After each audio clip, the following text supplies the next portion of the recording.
I don't know about you, but I really quite like those blockbuster films, not least those that have cataclysmic events. The Poseidon Adventure, it's a bit dated now perhaps, and its sequel, Poseidon Adventure 2, really wasn't that much to talk home about. Titanic, that's about 20 years old now. I'm not quite sure Leonardo DiCaprio looks quite the same as in that one. Or maybe Armageddon, when a great big meteorite was supposed to have been coming down to crash on the earth, and they managed to blow it up to avert disaster at the last moment. But then there was that one with the volcano.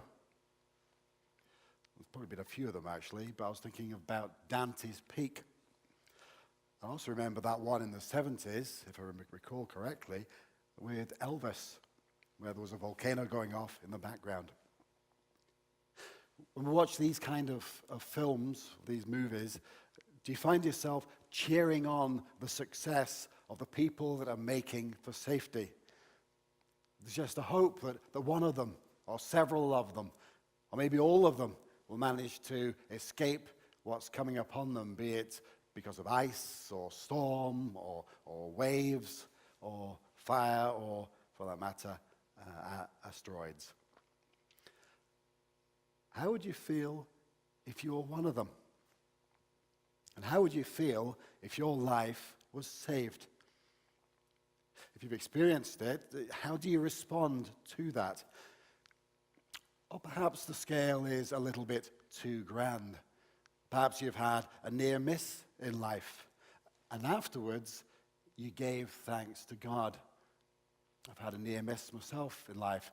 Car crashes, for example, that maybe you've managed to walk out of. And at the time, maybe you've got no thought of what's happening there, and certainly no thought maybe of God in those moments. Maybe you have, maybe you haven't. But afterwards, do you give thanks to God? I want to consider a statement in some recent fiction.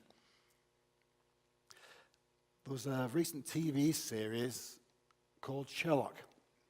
There was an episode where someone tried to shoot Sherlock Holmes, and Dr. Watson's wife jumps in front of the bullet and dies.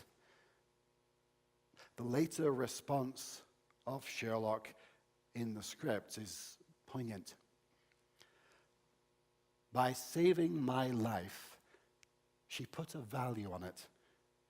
It is a currency I do not know how to spend. That was quite a profound thought from Sherlock, I thought. By saving my life, she put a value on it. It is a currency I do not know how to spend. I'll come back to that a little later. Our Old Testament story from Exodus 15 recounts the relief after Moses and the Israelites escaped from Egypt.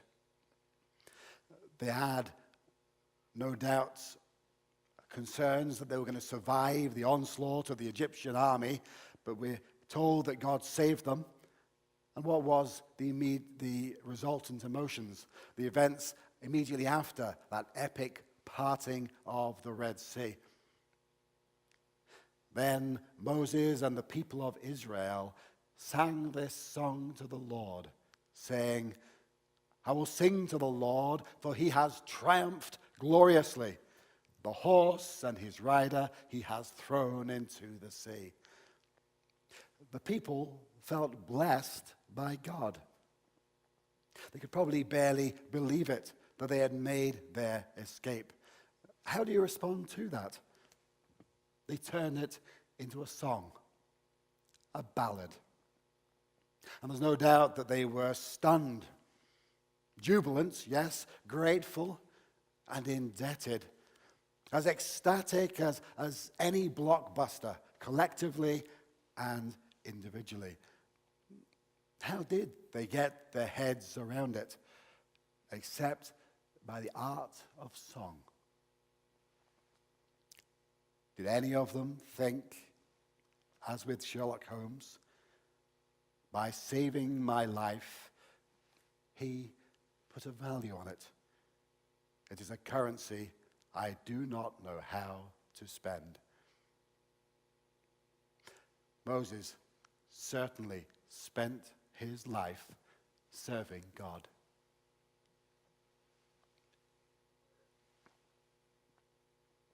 I'd now like to jump to our recent Easter story. We've seen excerpts today. What was going through Thomas's mind? He lived and ministered with Jesus for several years.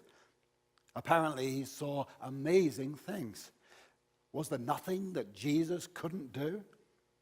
He knew the risks of Jerusalem, and he was willing to take them.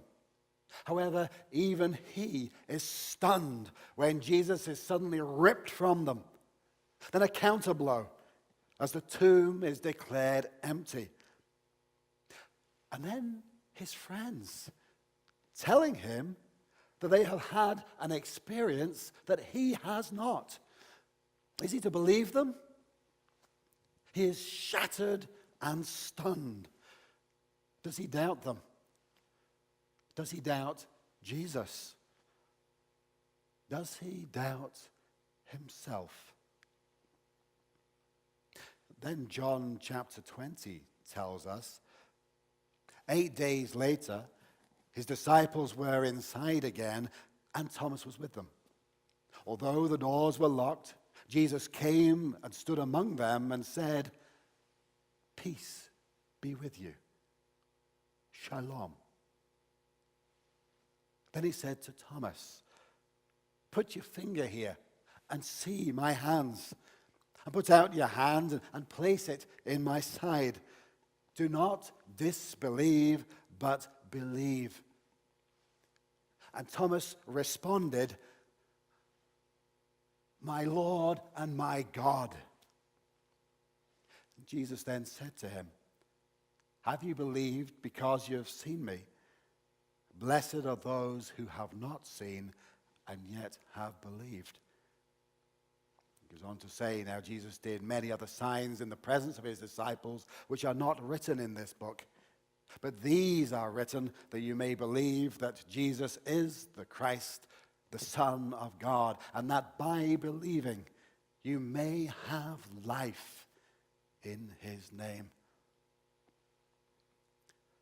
Doubt versus faith. Thomas doubted. And he shouldn't have needed to see it with his own eyes, if only he had had a little faith. But were the other disciples any better? Are we any better? But the result to the disciples and a long line of saints down through the ages is that they have wholeheartedly served God in any capacity possible. But finally, look at the further consequence. And this applies to us directly. The end of John chapter 20. Now Jesus did many other signs in the presence of his disciples, which are not written in this book. But these are written so that you may believe that Jesus is the Christ, the Son of God, and that by believing you may have life in his name. You've heard the stories. They've been passed on to you in words, in actions, in song.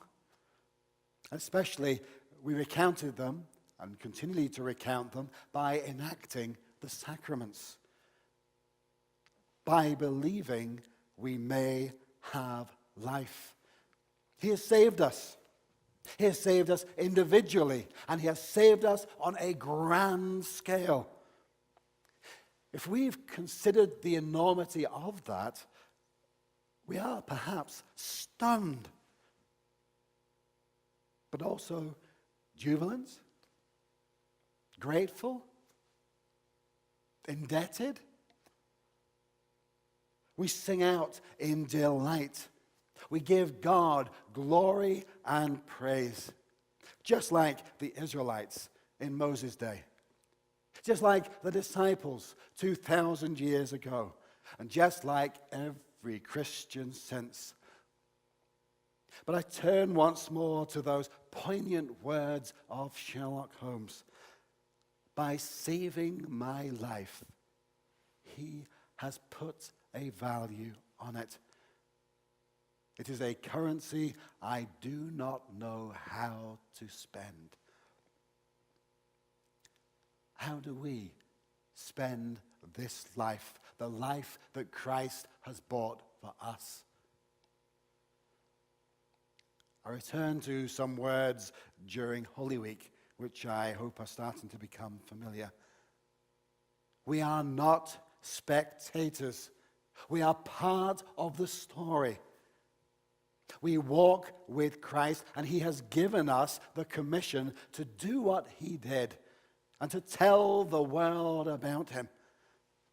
This is not a fictional story. Don't doubt it.